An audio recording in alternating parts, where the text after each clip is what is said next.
It's a typical day in London, England. Above the tall buildings hovers smog and the usual grey clouds. Inside an electronics store, Dad talks to a salesperson about a TV. This TV has the best resolution on the market. Dad is unconvinced. Well, of course you're going to say that. You want your commission, and this is the most expensive one in the bloody shop. Two children race past the dad, heading towards the fancy TV. Watch it, or you're not getting ice cream. The children ignore their father and gather in front of the television. On the TV screen, a nervous-looking weather person points to a CGI map of the UK. As you can see, the Gulf Stream has shifted by an alarming percentage, which has caused the drop in temperature in the last hour. Suddenly, a medium-sized ice block smashes into the shop window. What the hell? Oh my God! The customers run outside to see what is happening. In the streets, panicked people flee from falling ice. Clouds begin to gather and the sky is even darker than before. Meanwhile, in the bustling metropolis of Harare, Zimbabwe, inside a skyrise building, a young, well-put-together man named Edison gives a presentation to 6 of his colleagues. I predict that in 10 years' time, we will have even more access to these resources. You see, we're already receiving bad press from this project, mainly from that Benzi, Jeffrey Gumbo. He uploaded a new video about you this morning to his YouTube channel. I can handle that. Unless you can guarantee no negative impact on the environment, our investors might pull out. Edison is enraged by his colleagues' apprehension. He reaches for his laptop and phone and prepares to leave. That's all for today. Some of us have flights to catch on planes made by men who weren't scared to evolve. Edison storms out of the meeting room and slams the door shut. Meanwhile, during a hot afternoon at Bulawayo Airport, a drunk woman named Regina stumbles up the steps of a private jet wearing large sunglasses. Paparazzi surrounding her, yelling for her attention. Regina, do you have any comments about your brother's fracking plans in Utenga? Annoyed, Regina burps. My brother's an idiot. He couldn't use his powers to drag himself out of a puddle. Some journalists and paparazzis laugh, while others are shocked by her boldness. But she simply blows the crowd a kiss, like she is Marilyn Monroe. Don't forget to watch me on Real Girlfriends of Zimbabwe on Jive Sundays at 9. Regina winks seductively and adds, Watching me in a bikini on Binga Beach is way more fun than talking about my brother, ne? The crowd nod in agreement. Regina waves at them and heads for a waiting car. Back in London, inside the Alpha News office, a studious young woman named Judith works on her computer. Scrolling Twitter, she sees that Regina's comments about Edison are trending in Africa. She sighs and rolls her eyes. These slow lighties. Suddenly, tennis ball-sized snow rocks smash against Judith's window, startling her and her colleagues. Rushing forward, some people pull out their phones to find out what's going on. Someone's screen shows an image of a person lying in Trafalgar Square with a 4-foot, 2-meter wide block of ice through their stomach. Judith looks outside, and what she sees makes her gasp. No, it can't be. Judith's eyes widen in horror. God, no. Aurora. Outside the window, through the smog and the dark clouds, a human figure emerges. It is the wind demon, Aurora. Mapenzi, you have provoked me to anger. Judith grabs a colleague and tries to pull them aside. Everyone, get out of the way! Now! A flurry of ice rocks smash through the window and Judith and her colleagues jump out of the way. The office is covered in debris and people crawl out from under wooden and metal planks, injured and bleeding. Judith stretches her arms towards the debris and her fingers begin to glow. I can't. Crap! Judith lowers her arms slowly. I can't use my powers. Not in front of them. As ice and office equipment spin around her, Judith curls up in a ball to protect herself. When all goes silent, Judith grits her teeth and brings herself to her feet. She is surrounded by dead bodies. Some have stab wounds from the fallen debris. Others have been frozen to death. You monster! You won't get away with this again! Judith runs towards the emergency exit, leaving her injured colleagues wailing in pain behind her. I don't know how you escaped, but I will defeat you again. Back in Zimbabwe, it is a sunny day at a fracking site in Rutonga. Edison stands confidently behind a podium, preparing to speak into a microphone. In front of him, there is a sea of reporters and politicians, and behind them are furious Rutonga locals who want nothing to do with this project.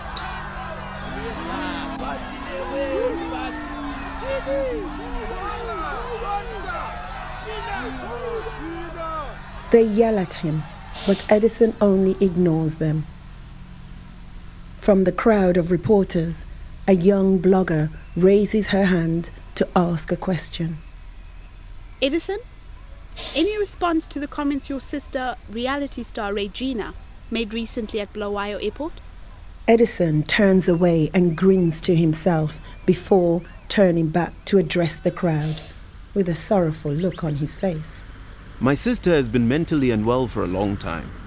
She lives a rock and roll life which comes with several demons. It's something we have tried to navigate privately as a family.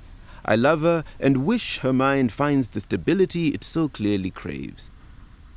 Everyone in the audience, including the angry Rutonga locals, are stunned by his candor and applaud him for his openness. I love this land. Zim is beautiful, and it deserves to take the next industrial leap.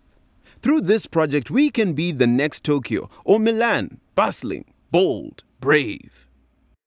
A low rumble comes from underground, but Edison doesn't notice it and keeps speaking.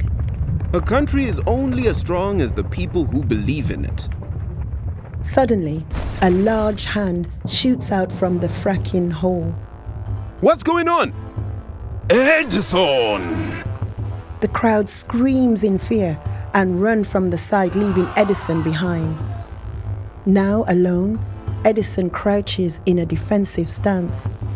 Before him, standing at 10 feet tall and almost a meter wide, is the fire demon, Kex. Thank you for breaking me free, boy.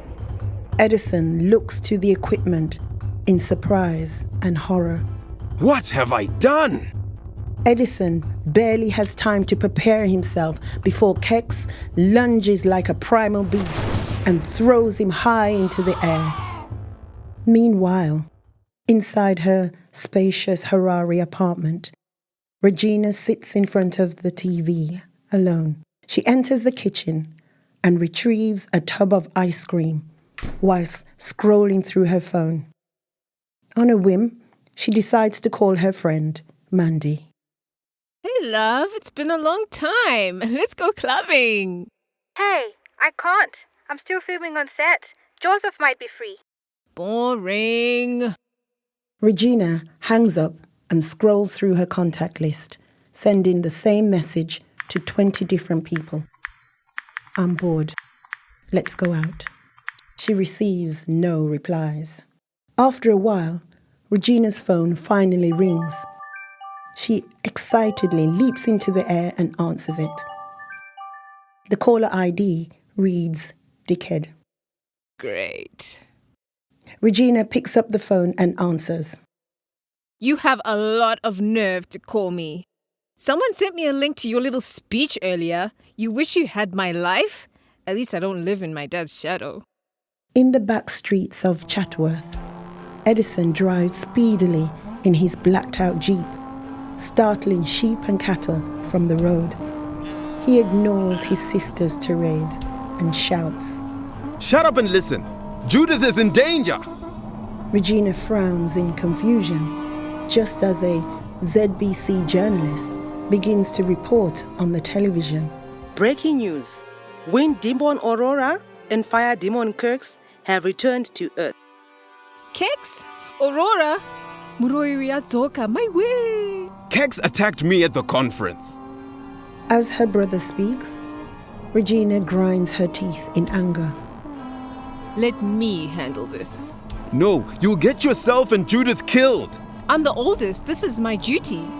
Edison makes a sharp right turn, causing his tires to kick up dust. We shall seek counsel from Baba. Meet me at the palace and promise me that you will not travel to England. Tears trickle down Regina's cheek as she whispers, They killed Mama. I know, and they will taste our revenge together. Meanwhile, back in England, inside number 10 Downing Street, Prime Minister David Reed is on a video call with retired Zimbabwean Lieutenant Jeffrey Gumbo. Jeffrey, I appreciate you talking to us. I haven't heard anything from your government about this, which is making me nervous. Why am I not surprised, eh? Well, what do you suggest? How the hell do we get rid of these bloody monsters? The fate of your country has been left in the hands of a work-shy child, a reality star, and a power-hungry businessman. These people cannot save you. Ever since one of the children destroyed her, Aurora has been gathering her strength for revenge for years. Kex is another story. Thank Edison for letting that animal loose. David's laptop pings, and a link to the video opens, showing the recent events at the fracking site in Zimbabwe. Read. Gather your own army. Show the world these children are not your saviors.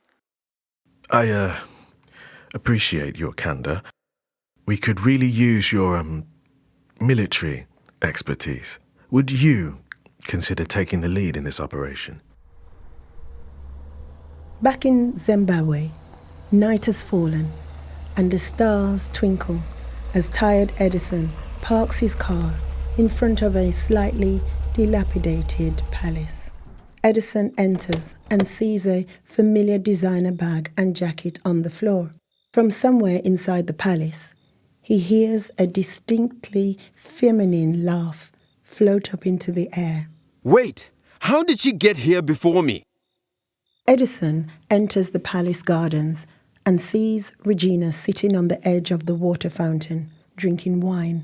On a large bench in front of her is a 10-foot man whose arms are covered in vines. It's their father, Earth God, Tarero. I can't believe you watched the show. Regina says to her father, They made me out to be a villain in the last season, but the producers promised to give me a redemption arc this season. Edison interrupts her chatter to ask, How did you get here so fast? I flew, Nyanji. You flew drunk? Are you stupid? It's night, and don't be rude. Say hi to Daddy. Edison turns away from her and gives his father a stern smile. Being here always makes him feel uneasy. The house never used to be this empty. But 15 years ago, everything changed. It was a bright day at the palace, and their mother was tending to the garden at the front. Suddenly, The wind began to howl. The clouds shifted from bright white to dark grey, and a figure descended from the skies. It was Aurora. Ruth, mukadzi wa Tariro, I have come to destroy you. You have turned our brother Tariro against us. My people will know peace, Aurora, even if you must die to achieve it. As the two spoke, the palace gates abruptly blasted open. Disgusting human. I have had enough of your kind polluting our air. As the wind swirled around the palace garden, Ruth grabbed the garden spears. As the dust settled, Keck stood amongst the debris. Mom! Ruth turned at the cry of her youngest daughter. Judith, get back inside. Ruth's frantic cries were stopped. She stared down at her torso, where a large pole of ice protruded from her stomach. Aurora crackled as Keck spoke. Human, Nakuza! The young Judith screamed, reaching out for her dying mother. Mama! Judith's yell echoed through the palace, where Regina and Edison raced down the hallway. Vines shot out of Regina's back, and Edison's face shifted to a rocky boulder. We're here! Hold on! As they approached, Kex shot a wave of fire from his hand, aiming at the ground. The siblings shielded their eyes from the flame and the sight of their dead mother. Regina and Edison looked at each other somberly, remembering that terrible day. Edison looked down at his hands and says, We must join forces to use our powers. It's been so long since I used mine to save someone. Regina's hands tremble. She blames herself for her mother's death. I can't remember the last time I used my powers sober. I get so scared. I arrived too late. I prioritized the needs of everyone in this country over my family. Edison moves to join them by the fountain and says, I miss her. Regina looks sorrowfully up at the stars. If we hadn't been born, she would still be alive. Having you three gave me a power I never knew I had. Silence falls as the children take in their father's words, which bring them only slight comfort. Back in England, Judith reaches the main street. It's empty, and there is nothing but abandoned cars. She looks down at the phone and sees 29 missed calls from Edison and 13 missed calls from Regina. An icy wind blows, lifting Judith's hair. Who's there? A wild and evil cackle fills the air, and Judith looks up in horror to see Aurora towering above her. Mwana wa Tariro, today you will see me. Aurora waves her arm, throwing Judith across the empty street. Judith lands on top of a parked car and clutches her side in pain. My ribs! Civilians stick their head up from the nearby underground entrance, and Judith frantically waves her hand at them, shouting, Wait! Go back inside!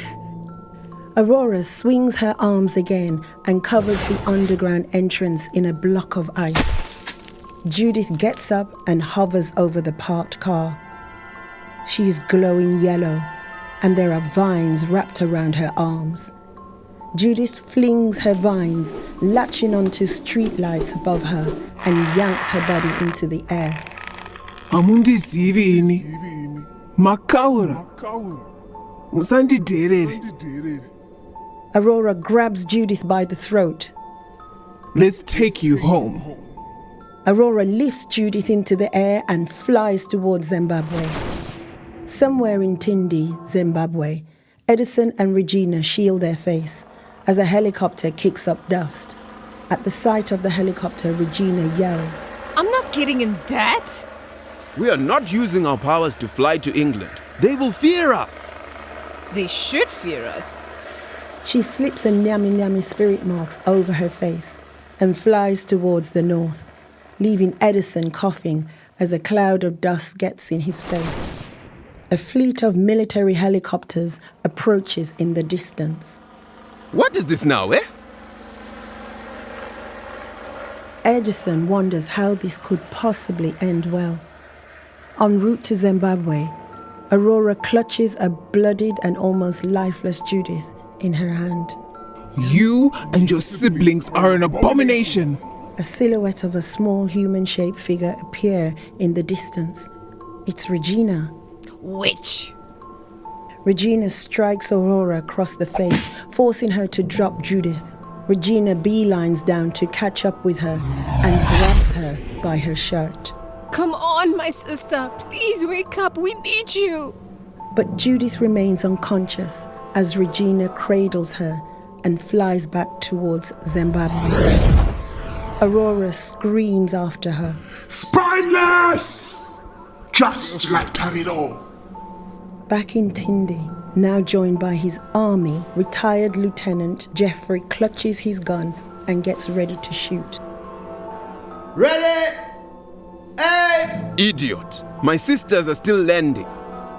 Fire! With a loud boom, a shower of bullets fly towards Aurora, but she is ready for them and simply stops them in mid-air with a swish of her wrist. As the bullets fly, Edison leaps into the sky, surpassing the bullets, and catches Regina and Judith in his arms. I was in control. I know, but if the Gulf Belt shifts over Africa, we'll all suffer. Suddenly, a glow of red, green, and yellow circles each of the siblings. What? Baba?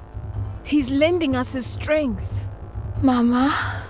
Judith mutters groggily, coming awake. Iwe, I ate your mama. As the siblings' strengths build, in the distance, Kex begins to move towards them, angry-eyed. That will be the last time you imprison me. Kex yells across the divide. You girls take care of Aurora. I'll deal with Kex. Edison leaves his sisters and flies away towards Kex. Regina turns to Edith and says, We need to turn Aurora into glass. We need direct heat and sand. Judith and Regina fly away together. Behind them, Kex and Edison begin to fight, ducking and dodging each other's blows. As their brother deals with Kex, Judith and Regina fly above Aurora's head and blast her with a sandstorm. What is this? Aurora waves her arms in distress. You can't escape me! Kex yells at Edison and blasts a flame stream from his mouth. Edison strikes the stream of flames with his fist. I wasn't trying to escape. What have you done? Aurora yells as she's frozen in place, her limbs turning to glass. Let's do this. For Mama. Regina and Judith ball their hands into a fist, then fly up and smash through Aurora's glass limbs. Aurora screams in wild fury and pain. Meanwhile, Edison folds his fists together and slams them into Kex. The demon is pushed down through each layer of the earth. When he reaches the earth core, Kex stretches out his arms in agony as his muscles are ripped apart by the molten lava. I will kill you, you son of a... Edison cuts off the fire demon's cries as he rejoins the crack in the ground with his hands. Not a chance in hell. The siblings rise, bruised and battered.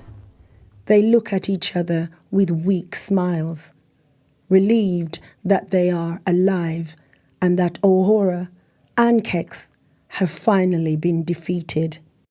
Sometime later, at the palace, Regina and Edison have coffee in the kitchen. They are covered in bandages, but otherwise they are all right. A soft thud alerts them to Judith's presence. The place looks so different. Judith looks around at the palace she hasn't been inside of in years. Judith, how was your flight? Good. But long. Where is he? Resting upstairs. Judith makes her way upstairs to where the god rests and hovers hesitantly in the doorway. Baba? Come in, my child. Judith walks in and sits by his side, taking his giant hand in hers. You gave us your power to kill them. Why? I won't be present on this planet forever. Anything I have, I will always make sure to pass on to you three. Regina and Edison walk in and join Judith by their father's side. I am proud of you all. Judith and Edison rest their heads on Regina's shoulder, and a single tear slips down Regina's cheek. Rest. We can keep watch together. Sometime later, back in Rutunga, at the dig site, the ground has been fully covered. A crowd of locals and journalists have gathered, and the energy is positive. Edison stands at the podium next to Judith and Regina. Sitting behind the siblings is their father. Edison clears his throat and addresses the crowd. Thank you all for returning. I am proud that my siblings and I, along with the support from our retired Lieutenant General Gumbo and his army, could defeat the demons. Edison raises his arm and gestures towards a small forest behind him. In honor of our late Amai Ruth, we have planted this forest. The crowd stands and claps enthusiastically. The siblings smile and steps off the stage, where they are approached by Lieutenant Jeffrey. We may never see eye to eye, and I still question where your priorities are.